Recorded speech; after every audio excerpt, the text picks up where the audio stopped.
Você acorda com o coração inquieto naquela manhã fria de Londres. Seu nome ecoa apenas nos sussurros do casarão onde vive, entre véus, vestidos pesados e promessas que nunca escolheu.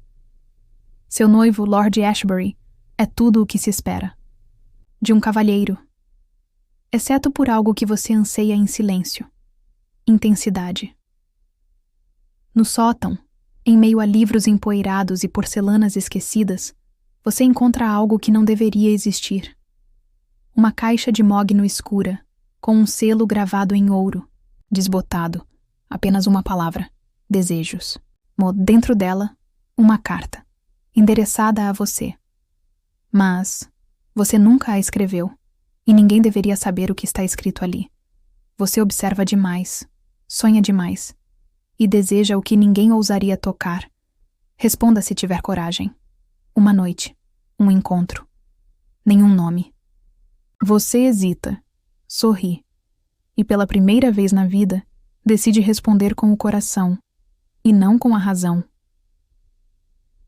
As respostas chegam, sempre manuscritas, sempre envolventes, como se alguém soubesse exatamente o que você pensa antes mesmo de colocar no papel. Ele descreve sensações que te atravessam. Fala sobre a forma como você morde os lábios quando se perde em pensamentos proibidos. Sobre o calor que nasce em seu ventre quando lê suas palavras escondida no jardim. A cada nova carta, você sente uma presença, não física, mas profunda, como se alguém a estivesse despindo, com palavras. Você nunca viveu algo assim. Nunca foi tão tocada sem ser tocada. Então, finalmente, ele propõe algo diferente. Esta noite, meia-noite. Rua dos Candelabros, número 9. Use o vestido vinho. Esqueça o que lhe disseram sobre o que deve vestir. Por baixo, diga ao cocheiro: vou entregar uma resposta. Você lê isso 3 vezes. Seu corpo responde antes da sua mente. Seu coração bate como se tivesse acabado de ser desvendado. Naquela noite, o vestido vinho desliza por sua pele como uma promessa. E quando entra na carruagem, o cocheiro apenas sorri, como se já esperasse. A porta do número 9 se abre com um leve rangido. A sala é iluminada por candelabros rubros. O ar é quente, perfumado e denso de algo que você não sabe nomear.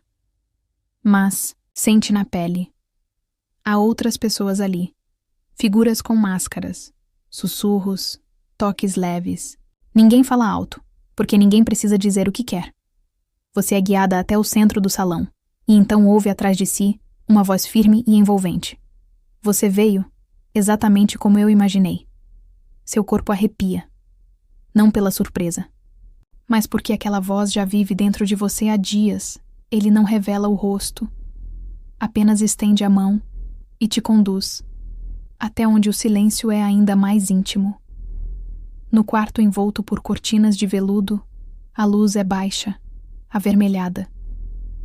Você sente o ar denso, quase líquido, como se o tempo tivesse parado apenas para vocês dois. Ele se aproxima em silêncio. Seu corpo reconhece a presença dele antes mesmo do toque. E então, os dedos deslizam pela sua pele como se procurassem segredos. Leves, certeiros. Cada toque é como uma pergunta, e o arrepio, a resposta. Sua respiração muda. Mais profunda, mais rápida, como se o próprio ar fosse feito de desejo. Ele se inclina, e os lábios dele roçam a curva do seu pescoço, sem pressa, quentes, firmes. Sua pele reage como se tivesse sido marcada por algo invisível. Você se arqueia, não de dor, mas de pura antecipação. As roupas desaparecem aos poucos, sem brutalidade. Elas caem como se também quisessem participar do momento. Quando os corpos se encontram, não há palavras. Apenas calor. Movimentos lentos, que aumentam, diminuem, provocam. Ele te conduz como se conhecesse os caminhos que você nunca ousou explorar. Você sente o controle escapando e, ao mesmo tempo, uma liberdade que jamais experimentou. Seus dedos entrelaçam os dele. Seus olhos se fecham. E o mundo se apaga. Só resta ele e você. O prazer cresce, profundo, silencioso, mas impossível de conter. E então, você se dissolve, inteira, entregue, desejada. Ele segura sua mão com força delicada, a respiração ainda descompassada, e sussurra, com a voz rouca e baixa: aqui você é livre, aqui você é desejada, sem nome, sem culpa. Na manhã seguinte, ao lado da sua cama, uma nova carta repousa sobre o travesseiro. Você foi escolhida, agora sabe que existe um lugar onde o desejo não é pecado, e o prazer não precisa de permissão. Se quiser, há mais, basta escrever. Você segura o envelope contra o peito, sente o corpo leve, mais desperto, e começa a escrever, com dedos firmes, com o coração em chamas, e um sorriso que ninguém mais entenderia. E no fim, Cláudia descobriu que a pior traição não foi a de Diogo, nem a de Amanda.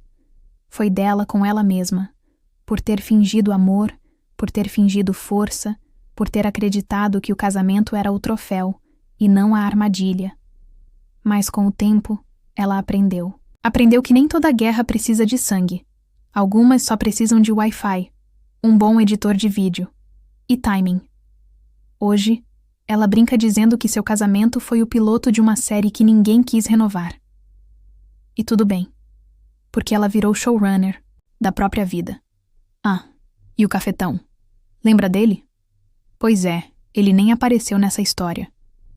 Porque quando o golpe é bem feito, você nem percebe quem tá no comando.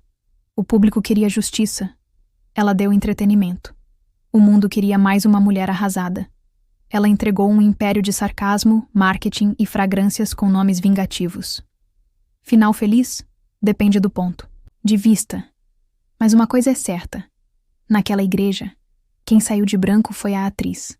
Quem saiu por cima foi a roteirista. E aí, foi um final feliz? Ou não? Se você chegou até aqui, já percebeu. Aqui os finais são sempre imprevisíveis, deliciosamente tortos e com mais reviravolta do que novela das 8. Se curtiu, deixa aquele like maroto, se inscreve no canal e ativa o sininho, porque toda semana tem história nova com traição, vingança, ironia e, claro, um pouco de caos organizado. Quer virar parte do canal? Comenta aí uma frase marcante da sua vida amorosa. Toda semana, um comentário vira uma história. Porque aqui, quem conta a história é uma de nós.